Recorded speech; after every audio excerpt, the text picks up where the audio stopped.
अंतर्निहित ये राष्ट्रीय चेतनाएं थी जिसने राष्ट्रवाद को प्रेरणा दी तथा ये चेतना विशिष्ट वर्ग की अपनी बौद्धिक सीमा को लांघते हुए सुदूर क्षेत्र तक व्यापक फैली। हालांकि यह सच है कि अंग्रेजों द्वारा स्थापित प्रशासनिक एकता तथा आधुनिक विचारों के प्रचार प्रसार ने भी एक सीमा तक राष्ट्रवाद को प्रोत्साहित किया, परंतु यह भी सच है कि ब्रिटिश राज की स्थापना राष्ट्रवाद के बीजारोपण के लिए नहीं बल्कि औपनिवेशिक उद्देश्यों की पूर्ति के लिए की गई थी।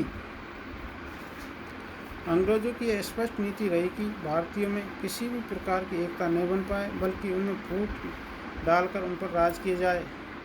वस्तुतः इस उदीयमान समय में भारतीयों के मन में एक प्रकार की चेतना का उदय हुआ। वस्तुतः इस उदीयमान राष्ट्र की प्रक्रिया में बुद्धिजीवी वर्ग, किसानों, श्रमिकों आदि को समान उद्देश्यों की प्राप्ति के लिए विदेशी शासकों के विरुद्ध एकजुट किया। इसके अतिरिक्त लोकतंत्रीय, उदारवादी तथा राष्ट्रवादी आकांक्षा इस समय की प्रमुख घटनाएं थी, जिसे अमेरिकी स्वतंत्रता संग्राम, फ्रांसीसी क्रांति तथा रूसी क्रांति के प्रेरणा मिल रही थी। इन घटनाओं ने गुलाम देशों को स्वतंत्रता की ओर अग्रसर करने में महत्वपूर्ण भूमिका निभाई। लॉर्ड लिटन की संकीर्ण दृष्टिकोण वाली नीतियों ने भी राष्ट्रवाद की भावना को जगाने का कार्य किया।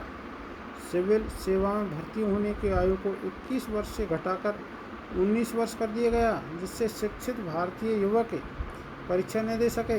इस प्रकार कहा जा सकता है कि ब्रिटिश उपनिवेशवादी नीतियों तथा भारतीय हितों के टकराव ने भारत में एक नए युग का सूत्रपात किया, जिसने परवर्ती राष्ट्रीय आंदोलनों की आधारशिला रखी। इस प्रकार हम देखते हैं कि किस प्रकार